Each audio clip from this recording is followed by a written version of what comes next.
ज़कात न देने वाले पर अज़ाब कब्र का एक अजीब वाक़या मुलाज़ा फरमाइए।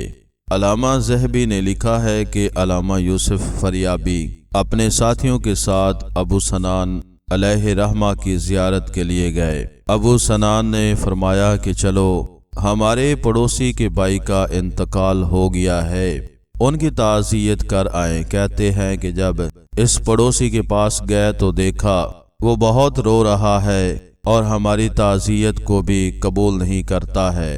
कहते हैं कि हमने कहा कि क्यों, तू जानता नहीं है कि मौत के बगैर चारा नहीं? कहने लगा, हाँ जानता हूँ, मगर मैं इसलिए रो रहा हूँ कि मेरा भाई सुबह और शाम अजाब में मुब्तला है। कहते हैं हमने पूछा कि तुझको कैसे मालूम हुआ? क्या तुझको गैब पर खुदा ने इतला दी है? उसने कहा नहीं, लेकिन जब मैंने मेरे भाई को दफन कर दिया और इस पर मिट्टी हमवार कर दी और लोग चले गए तो मैंने कब्र से अचानक एक आवाज़ सुनी कि आह, मुझको उन्होंने तन्हा बिठा दिया है कि मैं अजाब का अंदाज़ा करूं। मैं तो नमाज पढ़ता था, रोज़े रखता था। ये सुनकर मुझको भी रोना आ गया। मैंने इसकी कब्र से मिट्टी हटाई तो देखा कि कब्र आग के शोलों का भड़का रही है और मेरे भाई के गले में आग का तौक है। भाई की मोहब्बत ने मुझे उभारा और मैंने इसकी गर्दन से तौक उतारने के लिए हाथ बढ़ाए तो वो जल गए। मोहम्मद बिन यूसुफ फरमाते हैं कि उसने हमको अपना हाथ दिखाया कि वो जल कर काला हो गया है। फिर उसने कहा, अब मैं इसके हाल पर क्यों गम करूं और कैसे न रोऊं? मोहम्मद फरियाबी कहते हैं कि हमने पूछा, तेरे भाई का अमल क्या था? उसने कहा कि वो अपने माल की ज़कात नहीं देता था।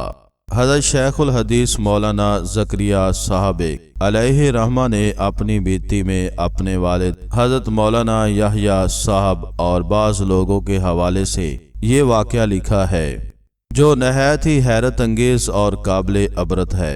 वो ये कि ज़िला सहामपुर में बहट से आगे अंग्रेज़ों की कुछ कोठियाँ थीं। उसके करबो जवार में बहुत सी कोठियाँ कारोबारी थी जिनमें इन अंग्रेज़ों के कारोबार होते थे और इनके पास मुसलमान मुलाजिम काम किया करते थे और वो अंग्रेज़ दिल्ली, कलकत्ता वगैरह बड़े शहरों में रहते थे। कभी कभी मुआयना के तौर पर आकर अपने कारोबार को देख जाते थे।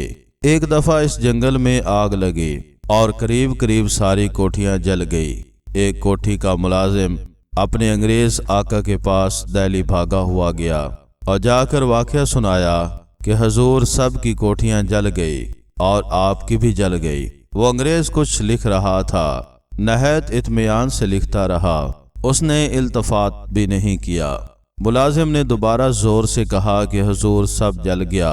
उसने दूसरी दफ़ा भी लापरवाही से जवाब दे दिया कि मेरी कोठी नहीं जली, आप बेफिक्र रहें, और वो बेफिक्री से लिखता रहा। मुलाजिम ने जब तीसरी दफ़ा कहा तो अंग्रेज़ ने कहा, मैं मुसलमानों के तरीक़ा पर ज़कात अदा करता हूँ, इसलिए मेरे माल को कोई नुकसान नहीं पहुँच सकता। वो मुलाजिम तो जवाब दही के खौफ के मारे भागा हुआ गया था कि साहब कहेंगे कि हमें खबर भी नहीं की। वो अंग्रेज़ की इस लापरवाही से जवाब सुनकर वापस आ गया।